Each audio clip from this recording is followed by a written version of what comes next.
So I'll begin with the definition of mindfulness. This is from the book I wrote with Linda Carlson.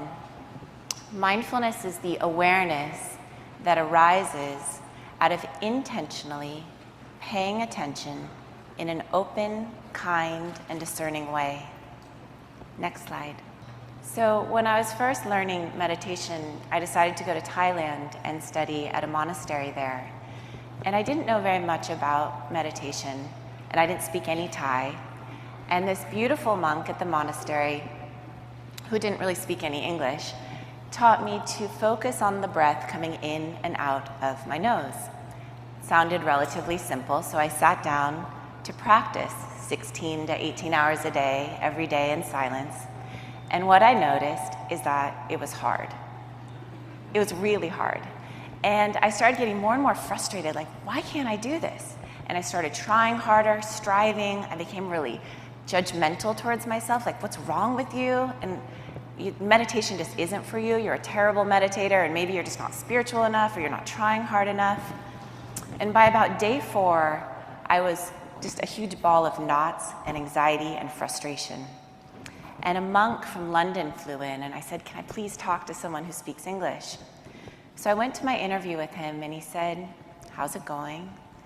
And I, hadn't spoken in 4 days, so it kind of all vomited on him. Said, I'm terrible at this, something's wrong with me. I look at all these other people, and they're sitting there so perfectly, and something's wrong with me. And he looked at me with a lot of compassion and also a little bit of humor. And he said, sweetheart, you're not practicing mindfulness. You're practicing frustration and striving and anger. Next slide. He said, what we practice becomes stronger. Right? We know this now with neuroplasticity. What we practice becomes stronger. Our repeated experiences shape our brain. So what he said is practice paying attention with kindness, with openness, with curiosity. Be interested in your experience, compassionate with whatever's arising. Not that I always had to feel happy or compassionate or joyful, but that this pot of mindfulness was holding with care whatever my experience was. Next slide. So as I said, these words, what we practice becomes stronger. These 5 words really became important in my life, and it's incredible to see it play out in the science, but this is something that these traditions have known for thousands of years.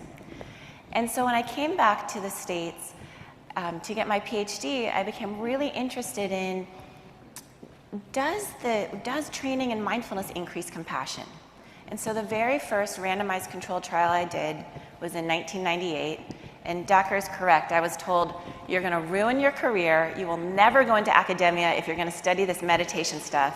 And if you do, at least don't study compassion and empathy along with it. So, of course, that's what I decided to do. And I did a randomized controlled trial with medical students. And what we found is that training in mindfulness-based stress reduction significantly increased their empathy and compassion.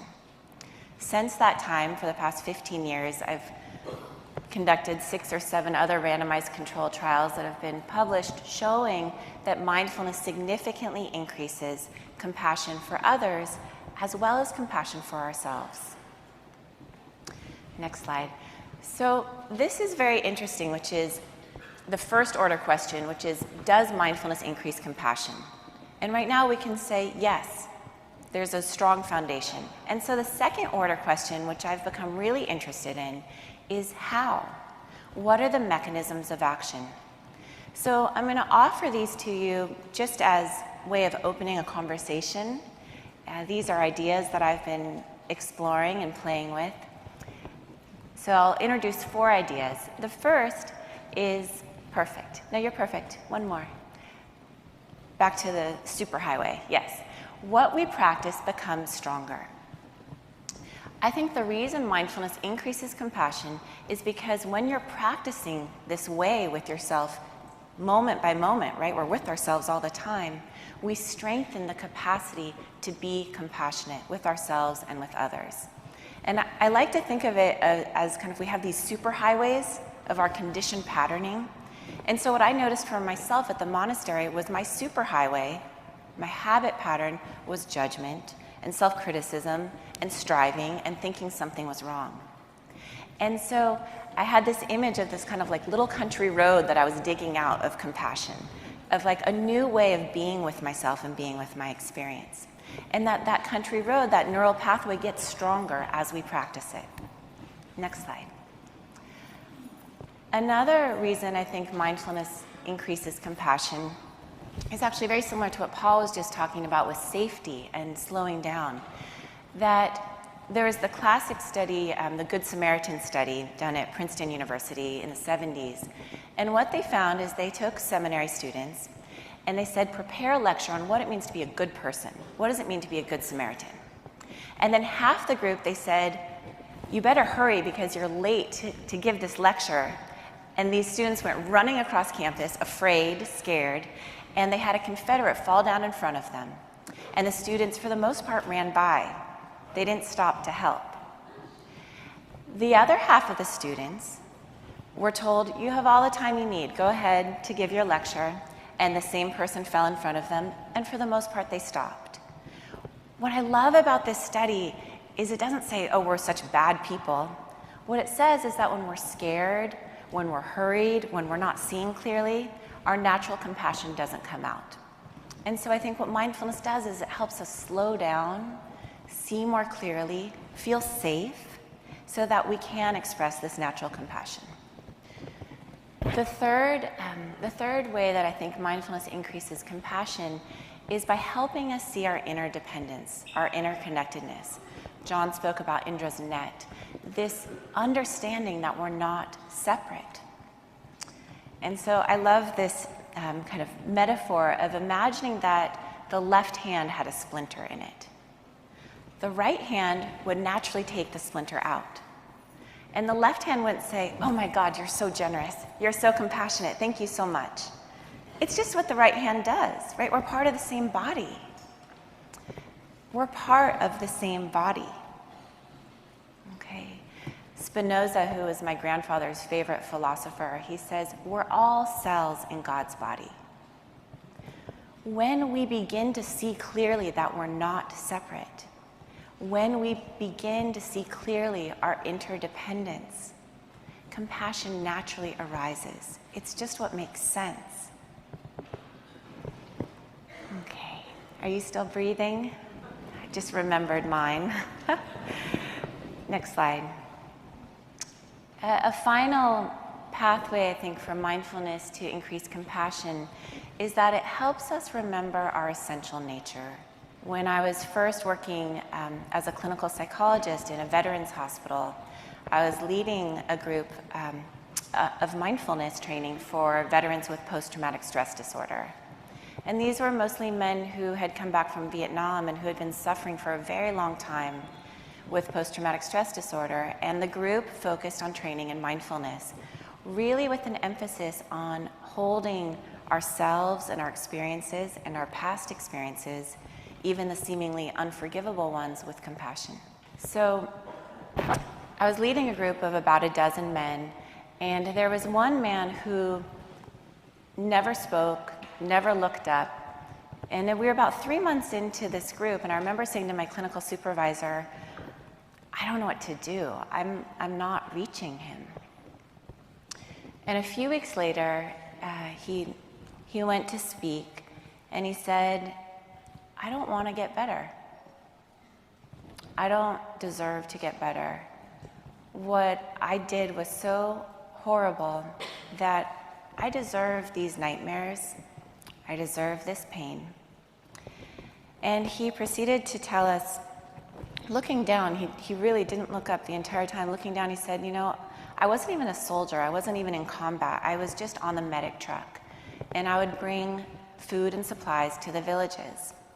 And when our truck would come in, the children kind of got to know that we were the ones with food, and they'd come running out.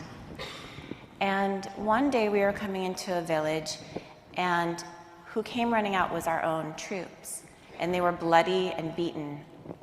And they came running to us, saying how most of them had died because the village had betrayed us. They had told the enemy where we were, and we had been bombed. And just as we're receiving this, the children come running out because they hear our truck. And out of the corner of my eye, I see my friend pick up a can of food and throw it at a small boy and have it hit the boy, and he falls down. And he said, and all of a sudden, before I knew it, I was picking up a can of food and I was throwing it at these children. And we'd cheer every time we'd hit one, like it was target practice. And as he's speaking, tears are running down his face. And he's looking down at the floor, and the shame in the room was palpable. And I looked at the other men's faces, a little bit nervous about what I was going to see. And all I saw was compassion. There was no judgment. They got it. They knew. They understood. They saw the horror of what had happened, and they also saw who he truly was.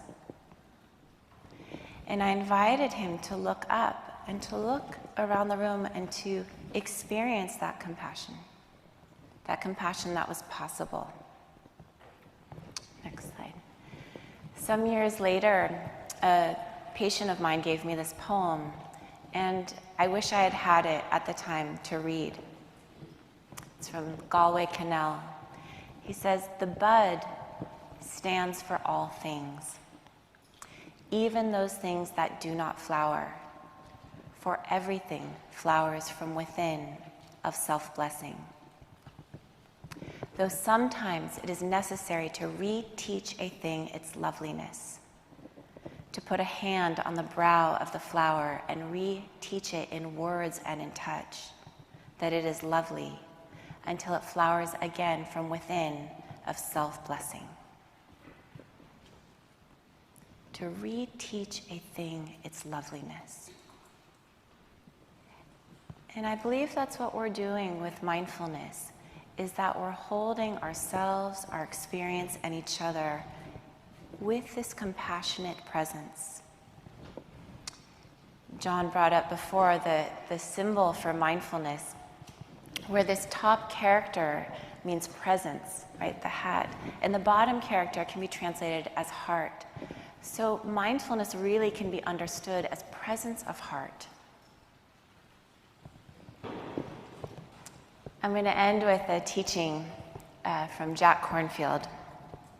If you can sit quietly after difficult news, if in financially downturns you remain perfectly calm, if you see your neighbors travel to favorite places without a tinge of jealousy, if you can happily eat whatever is put on your plate and love everyone around you unconditionally, if you can always find contentment just where you are probably a dog. Next slide. So, I want to thank you for your kind attention. Thank you.